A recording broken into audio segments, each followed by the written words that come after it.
Deep in the Carpathian mountains stood a lonely cottage, its roof heavy with snow, its walls whispering with age. The villagers below rarely spoke of it when they did.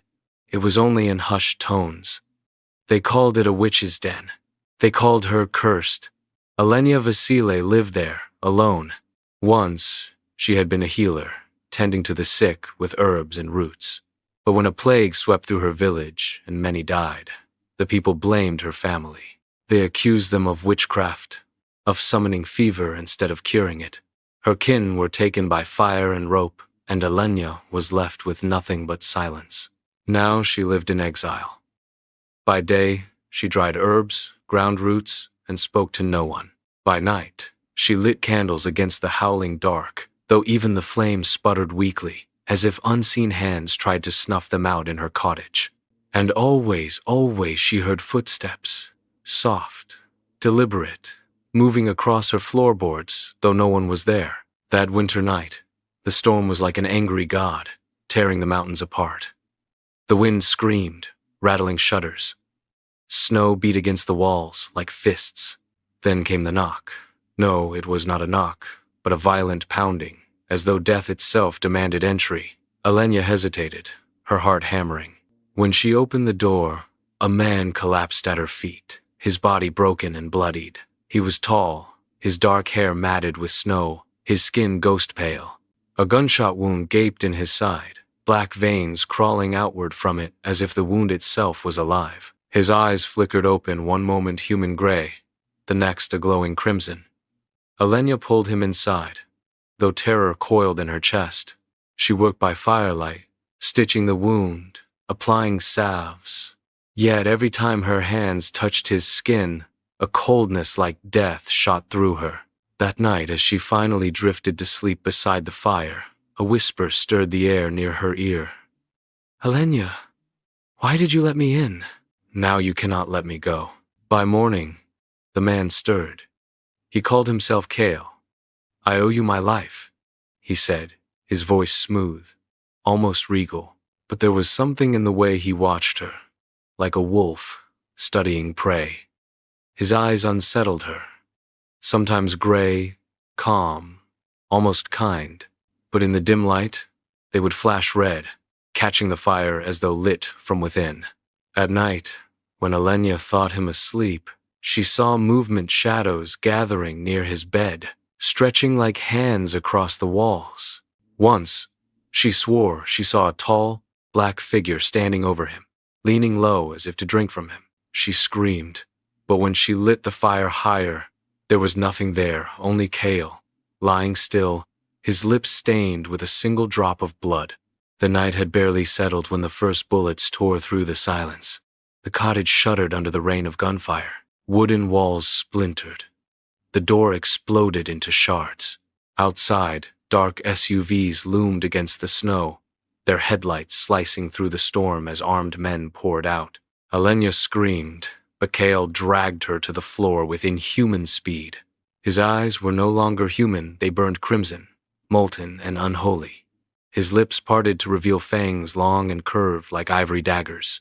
The first intruder stormed inside. Kale's hand closed around the man's throat, bones snapping under his grip.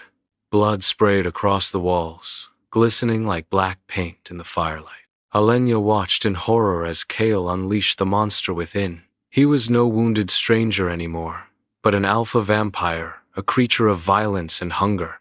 Then came the fire. Bullets struck the fireplace, spilling embers into the herbs and books hanging from the rafters. Flames spread fast, devouring dried plants, ancient bottles, and parchment.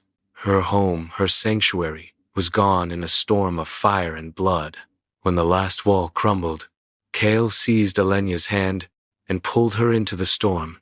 Snow lashed against their faces. Behind them, headlights crawled through the trees as hunters gave chase. The forest seemed alive, branches twisting like black claws reaching for them. Shadows writhed across the snow like living things, twisting into clawed shapes that reached for her as she ran. More than once, Alenya thought she heard whispers in the wind voices murmuring her name, urging her to turn back. But Kyle moved like a predator, dragging her through the labyrinth of pines. At last, they stumbled upon a half-buried crypt, its stone entrance cracked and frozen. Inside, the air was thick with the stench of rot and damp earth. Bones littered the corners. The walls were carved with symbols drawn in dried blood, the lines faintly pulsing, as though alive. "This place will keep us safe for the night," Kale said. But Alenya shivered. The crypt wasn't a refuge, it was a tomb.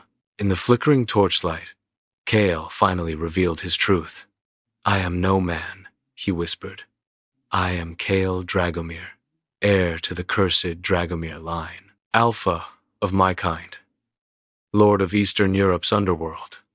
For centuries, I've ruled by fear, by blood. Yet you—" his voice faltered. "You make me wish I could be human again." His shadow danced along the wall, not human but monstrous, horned, winged, clawed. Alenya's voice trembled. "Your strength is your curse, Kael. If you want me by your side, you must fight the darkness within."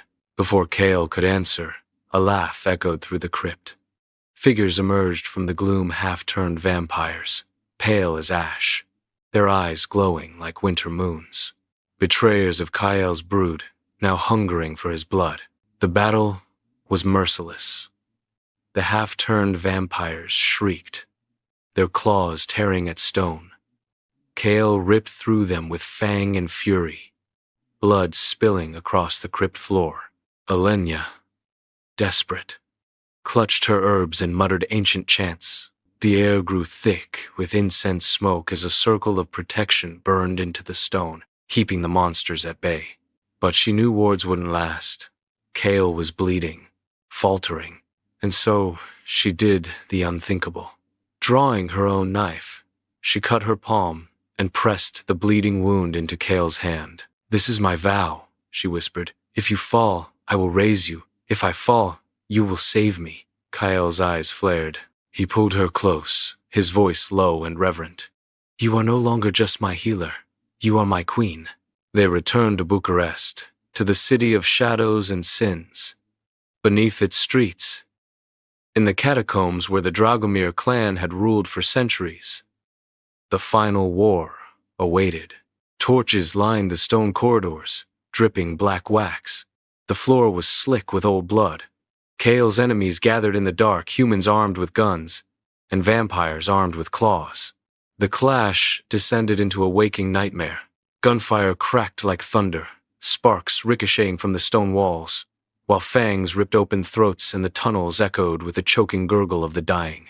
Every scream seemed to summon more shadows from the walls. Alenya fought too, hurling her potions, chanting her wards, stitching Kale's wounds with trembling hands. But when a silver blade pierced Kale's chest, he fell to his knees. Alenya didn't hesitate. She slashed her wrist and pressed it to his lips. "Drink!" she cried. Kale's fangs sank into her skin. Pain and ecstasy surged through her as their blood mingled. The bond was sealed, eternal, unbreakable. And with that, Kale rose, stronger than ever, and unleashed carnage that turned the catacombs into a river of fire and blood. When the last enemy fell, silence consumed the tunnels. Bodies lay broken across the stones. Flames licked the walls, casting long shadows. Kale stood, blood dripping from his mouth, but his eyes, his terrible, red eyes, were softer now, no longer empty, no longer ruled by fear. He reached for Alenya. "My strength is no longer my curse," he said. "It's the bond we share. You've made me whole." For the first time, Alenya saw not the monster, but the man. High in the frozen peaks of the Carpathians, a new home rose from stone and silence. No villagers with torches, no enemies in the dark. Just the endless mountains, the whisper of snow, and two souls bound by blood and fire. Alenya, who once lived in exile, was no longer alone. Kael, who once ruled by fear, now understood that true power came not from bloodshed but from love, loyalty, and sacrifice. And beneath the eternal snow, Their story was carved in silence. Not of a healer and a crime lord, not of a witch and a vampire, but of two broken souls who found eternity in each other.